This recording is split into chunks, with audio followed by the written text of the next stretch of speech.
এই বাংলাদেশে তারাই সংখ্যালঘু যারা বাংলাদেশকে বিশ্বাস করে না। বিশ্বাসে আপনি কখনো আঘাত করতে পারেন না। আপনি কোন মন্দির, মাজার, কোন ধর্মীয় স্থাপনাতে আপনার বিশ্বাস ভিন্নতা থাকতে পারে, কিন্তু কোন মাজারে আক্রমণ করার কোন অধিকার আপনার নাই।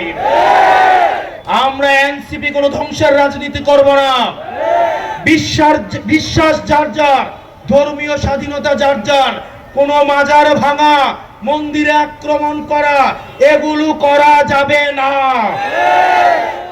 আপনার নিশ্চিত করতে হবে, মনে রাখতে হবে, আপনার পাশে যিনি আছেন, অন্য ধর্মের হোক, অন্য বিশ্বাসের হোক, আপনাকে এটা নিশ্চিত করতে হবে ওই ভাই অথবা ওই বোন আপনার কাছেই যেন সবচেয়ে বেশি নিরাপদ থাকে।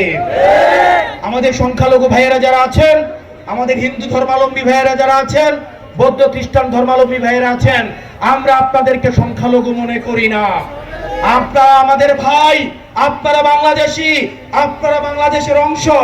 এই বাংলাদেশে তারাই সংখ্যালঘু যারা বাংলাদেশকে বিশ্বাস করে না। প্রিয় হোমনাবাসী, আপনারা যদি দেখেন কেউ মাজার, কোন মন্দির, কোন জলসা, এগুলাতে কেউ কোন আক্রমণ করেছে, আপনারা সেগুলো প্রতিরোধ করবেন। আপনারা পারবেন না? 5ই আগস্টের পরে আমরা দেখেছি আমাদের আলেম ওলামা ভাইয়েরা মন্দিরগুলোকে পাহারা দিয়েছে। বাংলাদেশে আমরা উদাহরণ সৃষ্টি করতে চাই, ধর্মীয় সম্প্রীতির উদাহরণ।